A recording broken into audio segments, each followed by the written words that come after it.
തികച്ചും പ്രകൃതിദത്തമായി സ്വന്തം ഫാക്ടറിയിൽ നിന്ന് തയ്യാർ ചെയ്യുന്ന വി ടേസ്റ്റി ഐസ്ക്രീം, ഐസ്, പാൽ, മോര്, നെയ് എന്നീ പ്രോഡക്റ്റുകൾ എത്തിക്കഴിഞ്ഞു. ഇനി വിശ്വസിച്ച് ഫാമിലിയോടൊപ്പം കുഞ്ഞുങ്ങളുമായി ശുദ്ധമായ ഐസ്ക്രീം വിവിധ ഫ്ലേവറുകളിൽ മതിയാവോളം കഴിക്കാം. VTS milk products, Manjeri road, Pandikkad. Pandikkad ഗ്രാമപഞ്ചായത്തിലെ കേരളോത്സവം തുടങ്ങി. ശനിയാഴ്ച രാവിലെ കൂട്ടയോട്ടത്തോടെയാണ് മത്സരങ്ങൾ തുടങ്ങിയത്. ഗ്രാമപഞ്ചായത്ത് പ്രസിഡന്റ് TC റമീഷ കേരളോത്സവം ഉദ്ഘാടനം ചെയ്തു. കേരളോത്സവത്തിന്റെ ഭാഗമായി ഡിസംബർ 8 വരെ വിവിധ മത്സരങ്ങൾ നടക്കും. നവംബർ 23 മുതൽ ഡിസംബർ 8 വരെയാണ് പാണ്ടിക്കാട് പഞ്ചായത്തിന്റെ കേരളോത്സവ മത്സരങ്ങൾ നടക്കുന്നത്. ടൗണിലെ വിൻഡേഴ്സ് ക്ലബിന്റെ സഹകരണത്തോടെയാണ് ഇത്തവണ മത്സരങ്ങൾ സംഘടിപ്പിക്കുന്നത്. ഇതിന് തുടക്കം കുറിച്ചാണ് വെള്ളുവങ്ങാട് പാലം മുതൽ മേലങ്ങാടി വരെ കൂട്ടയോട്ടം നടത്തിയത്. 60ഓളം പേർ പങ്കെടുത്ത മത്സരത്തിൽ പവർ സ്റ്റാർ കക്കുളത്തിന്റെ K മുഹമ്മദ് നിയാസ് 1ാം സ്ഥാനം നേടി.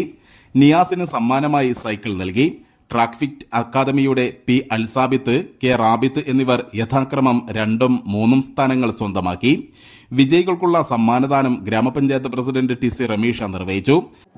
തുടങ്ങി മേലങ്ങാടിയിൽ ഇന്ന് സമാപിച്ച മാരത്തോണിൽ വിജയിയായിട്ടുള്ളത് chest number 104 Niyas power star.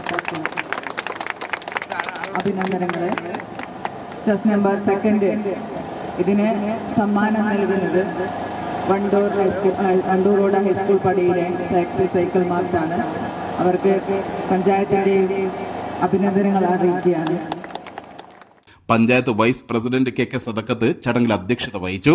സ്ഥിരം സമിതി അധ്യക്ഷൻ P സുനീർ, അംഗം T Zainul Abid, block youth coordinator Asil Valarad, Faisal Koppath, Kanhirakandan Muhammad, KV Iqbal, CKR Innippa, Anas, Kinattingal Mujeeb, Suneesh തുടങ്ങിയവർ പ്രസംഗിച്ചു. News bureau, Pandikkad.